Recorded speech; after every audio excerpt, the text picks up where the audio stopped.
Well, welcome to another weekend of X Factor and, of course, this week's blog.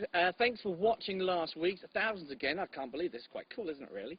But it gets me a chance to, get it off my chest, and you guys get to listen. Now, we'll be talking about the double episode this weekend. Again, another double episode. I like the idea of that, which means we've got more to talk about, but we haven't got long to talk about it. So let's start straight off with the over 25s. Now, the over 25 sing Poker Face. Now, I wouldn't have chosen Poker Face. I don't know why. I just don't think it's quite the right song for the over 25. Well, it's actually not over 25s, but it was at the time, wasn't it? Now it's not, as we know. But anyway, why Poker Face? Don't know. But why are they any good? Some of them actually made the song, different. They made it their own.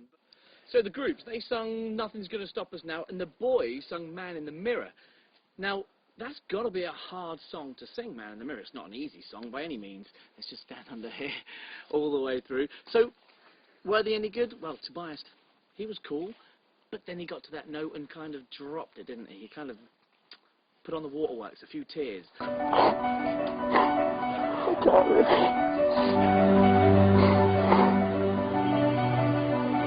been practicing all day, and Are we giving him the sympathy vote for the tears?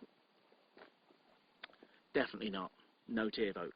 Now, we didn't get to see them all sing, not every single person, and then they started cutting them down. In fact, they cut them down, by half?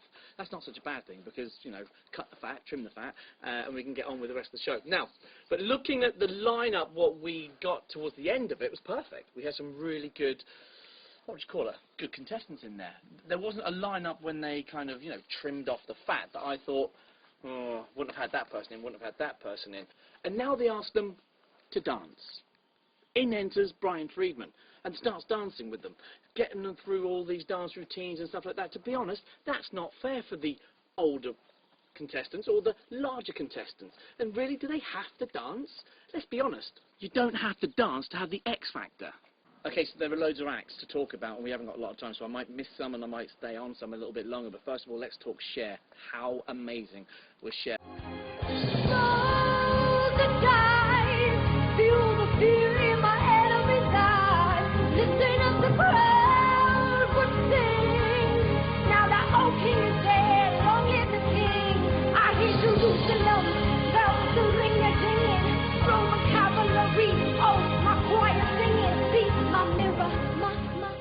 I loved the song she sung from Coldplay. It's amazing, and not just that, how unique is she? She has that kind of different thing about her than everybody else, because when it comes down to her performance, her vocal, she has that edge, and I think she's got that big edge on a lot of the other players in the game.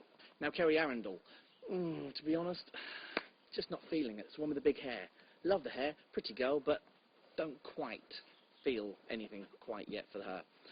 Harry Styles. Now, come on, what happened? Last week, Harry was cool. This week, he kind of just, I don't know, let the side down a little bit. And that's a shame, because I thought he was cool last week, and his vocals were good, and this week, maybe it's the wrong song, Charlene Dawson. Now, again, I liked her. She was great. She had a great vocal last week. I thought she was cool last week, but this week, I kind of think she let herself down. She could have really done a lot better.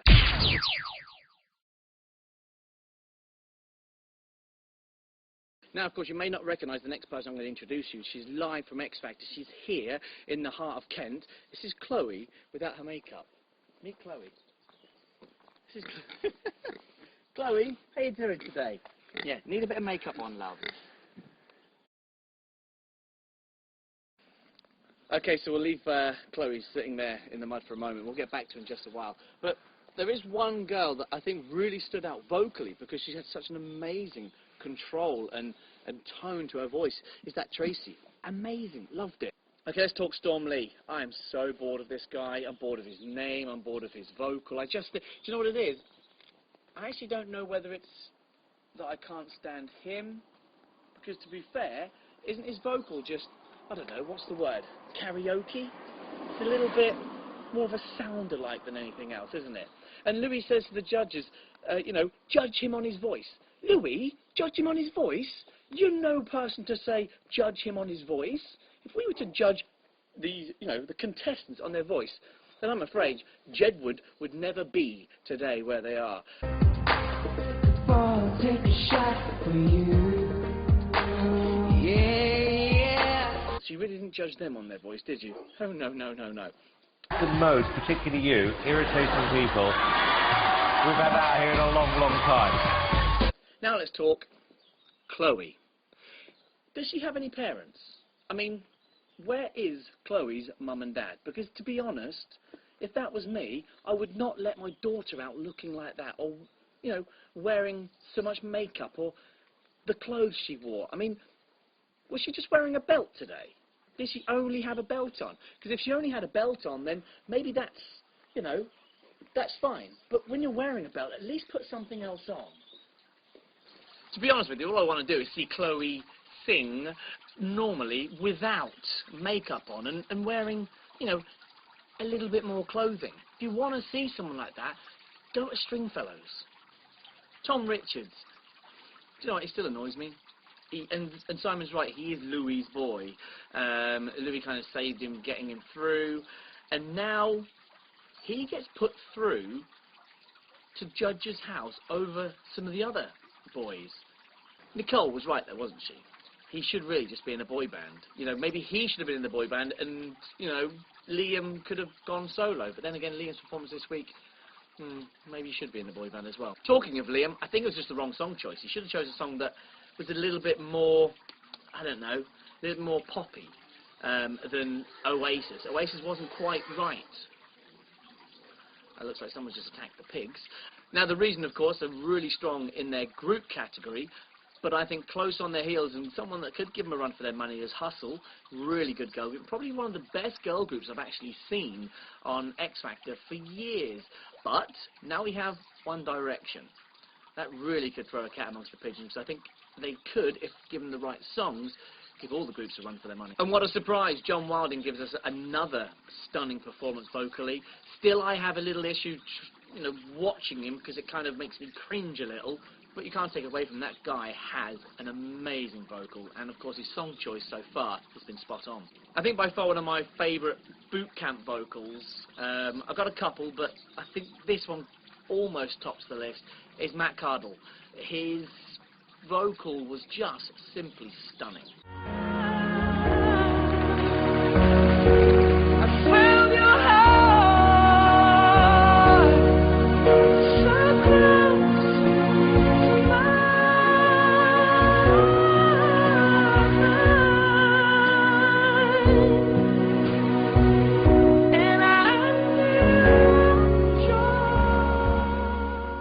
Okay, so now the Sunday show comes in and says they've got 40 songs to choose from.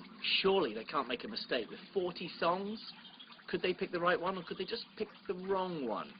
See, it's now down to the contestants to actually pick a song that they think, one, is going to show their vocals, two, put them in a, you know, a space where you're away from the rest of them, because you've got to pick the right song. And I think that's where Matt came in, and he chose a female song.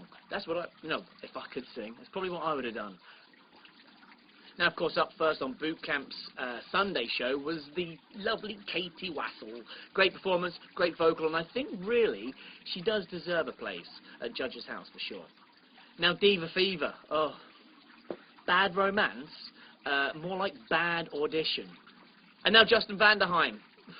Still, that guy reminds me of Lord of the Rings, just a little bit more orange. Don't like him.